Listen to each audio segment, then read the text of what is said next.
Imagine for a moment the heart of a father or mother looking toward the future and asking, "Who will protect my child when I'm not around? Who will guide them when the world feels like a desert of values?" This question has crossed generations. From the days of Abraham to today, parents face the same challenge: how to intercede for their children, how to fight spiritually for them, how to place them in God's hands. 1. The gap that must be filled. The Bible, in Ezekiel 22 verse 30, paints a dramatic picture. God looks for someone to stand in the gap and repair the wall for the land. But he finds no one. Does he find someone today? Amid busy schedules and distracted hearts, are there still mothers and fathers willing to kneel and declare, "Lord, I will not give up on my child's life"? The power of prayer isn't in magical words but in the God who listens. He is the one who transforms, heals, and saves, and he still seeks intercessors. 2. Echoes from history, parents who dared to pray.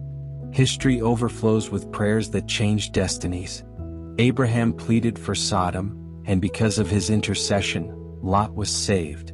Moses stood between God and a rebellious people, and Israel was spared. Jehoshaphat called a fast before a massive enemy army, and God turned fear into victory. Hezekiah, threatened by Assyria, prayed and saw 185,000 enemies fall in a single night. These ancient accounts are not mere stories, they are living invitations. Do we still believe God moves this way? Do we trust that He can intervene in our children's lives when everything seems lost? 3. Mothers who mark generations. Look at Hannah, mother of Samuel. She asked for a child, not for herself, but to give him entirely to God. Would you dare to dedicate your child not to your own dreams, but to God's? Consider Susanna Wesley, who, amid the chaos of raising 19 children, shut her door to pray an hour each day. From that hidden place came John and Charles Wesley, who set the world ablaze with the gospel. What if she had decided she didn't have time? Remember Monica, mother of Augustine. For 30 years she prayed, wept, and waited. Her son was brilliant but lived in moral disorder, until God's grace found him. Augustine became a giant of faith, inspiring Luther and Calvin. How many tears have you shed for your child? How many times have you felt like giving up? These stories echo one truth: God honors perseverance. For the nest on high. The Bible compares parents to eagles that build their nests high, far from predators.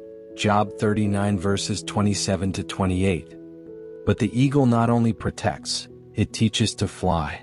It removes the soft down so the eaglet feels the thorns, and when the time comes, pushes the young one into the wind, ready to rescue if needed. Parents, are you preparing your children to face the world, or merely trying to shield them from every discomfort? Protection is vital, but preparing them for independence is just as essential. Are we raising children who can soar with their own faith, or merely little ones dependent on our nest? 5. Prayer that breaks the impossible. Modern stories testify to God's power. A mother, told by doctors she would die unless she ended her pregnancy, refused to abort and made a vow to God. Both she and the baby survived, and that child became a pastor preaching the word worldwide. In New York, a pastor's daughter ran away from home and faith. The church united in prayer, and 2 days later she returned, repentant and transformed. What seems impossible to us is only the beginning for God. Do you believe this for your family today? 6. When history confirms faith. Parental prayer is more than devotion. It is a movement through centuries. 11th century, the Waldensians, persecuted for their faith long before the Reformation, declared, "We will fight for our faith to the last drop of blood." They knew their children's salvation was worth more than any earthly success. 17th century, Susanna Wesley prayed behind a closed door while her home buzzed with children's voices, creating sacred moments in the midst of chaos. 19th century, Ashbel Green Simonton, dedicated to God as a baby, crossed oceans to bring the gospel to Brazil. He lived only 8 years of ministry but left an eternal legacy. What kind of legacy are we sowing for the children of our children? 7. The clash of the seen and the unseen. Parents dream of bright careers and diplomas for their children. But the greatest credential a child can receive is the seal of God's grace.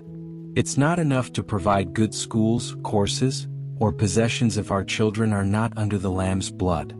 Life is an invisible war. How many predators circle our homes today? Drugs, distorted ideologies, pornography, spiritual apathy. Parents, who will guard the nest if you do not rise?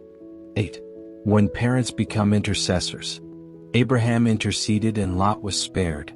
Moses stood in the gap and Israel was not destroyed.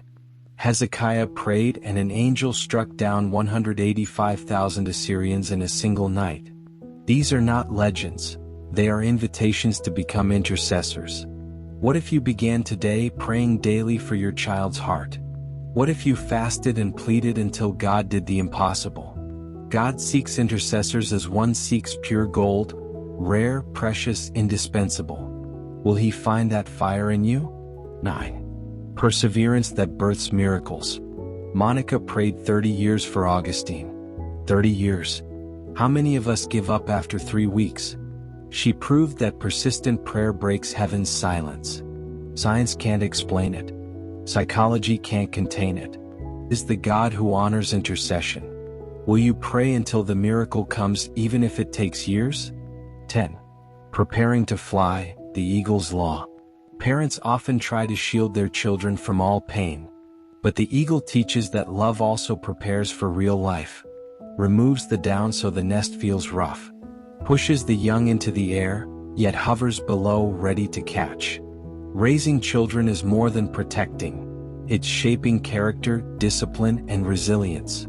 Children are not trophies to display but arrows to be launched. Psalm 127 verse 4. Are we launching them, or just holding on? 11. The silent battle at home. King David, a man after God's own heart, neglected his household. The result? Intrigue, murder, and tragedy. It's not enough to have a public life of faith if home life is neglected. Parents, the greatest platform of influence is your dinner table, the bedtime prayer, the daily example of integrity. Is your home an altar or merely an address? 12. A call to a new generation of intercessors. God still asks, who will stand in the gap? Not just mothers, fathers, grandparents, leaders, young people. He seeks those who will pray with tears, fast, and believe when no one else does. Will you be that person? Will you kneel and say, Lord, I will not surrender my children to the enemy. They belong to you? 13. When all seems lost. Perhaps you're thinking, but I've failed too much. My children have gone too far. Or, they're adults now. My chance is gone. But hear this truth, it is never too late for God. The Syrophoenician woman cried out for her demon-possessed daughter, and Jesus replied, Woman, great is your faith. Let it be done as you desire. He is not limited by time or circumstance. You may face a wall of impossibilities, but heaven is still open to your prayer. 14. Prayer that touches generations. When a mother prays, generations are reached. Susanna Wesley's prayers ignited revival in England. Monica's prayers shaped Augustine, who influenced Luther and Calvin. Hannah's prayers raised a prophet, priest, and judge. Every tear, every plea, is a seed that may bloom in a time you may never see, but God sees. Ask yourself, which generations will be touched by my prayers today? 15. The call to consecration. To consecrate is an act of courage.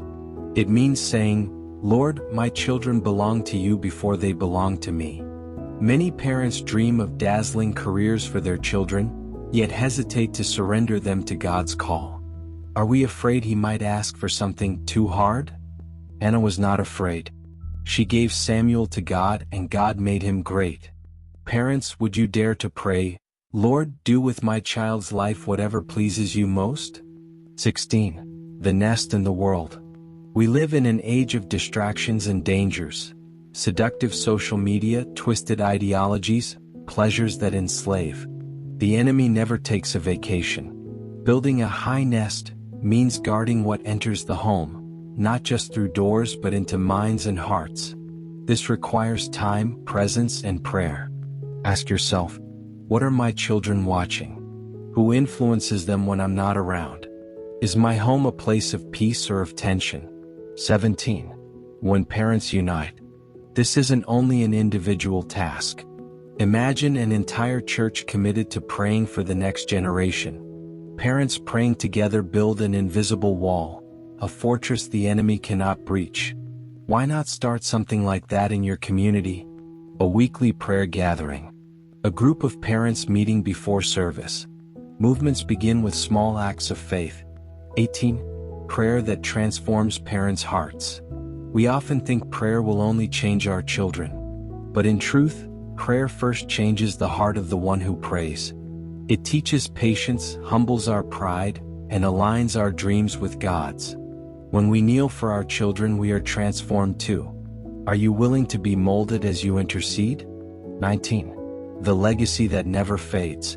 Material possessions disappear, diplomas fade, but a spiritual legacy endures.